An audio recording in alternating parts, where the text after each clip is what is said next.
Hi everyone, আসসালামু আলাইকুম। কেমন আছো সবাই? আজকে ফ্রেন্ডদের একটা গেট টুগেদার ছিল, সেই জন্যই বেরিয়ে পড়েছি। বলো তো কোথায় যাচ্ছি? গেস করো সবাই। আমিই দিতে বলছিলাম। দেখতেই পাচ্ছ বাহিরের পরিবেশ, আর আমি তো গাড়িতে একটু ঢং করে নিলাম, না হলে তো আর ভালো লাগে না।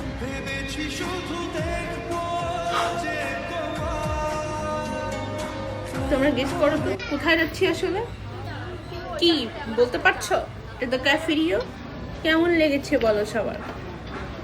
আমার তো ভীষণ ভালো লেগেছে। ফ্রেন্ডরা যেখানে থাকবে সেখানে তো ভালোই লাগবে বলো। তাদের অফুরন্ত খাবার ছিল, যদিও সেদিন একটু মানুষের চাপটা একটু বেশি ছিল। অনেক মানুষ, অনেক এনজয় করেছি আমরা ফ্রেন্ডরা। 13 বছর পরে দেখা, অনেক ভালো লেগেছে। তোমাদের কেমন লেগেছে অবশ্যই কমেন্ট সেকশনে জানাও।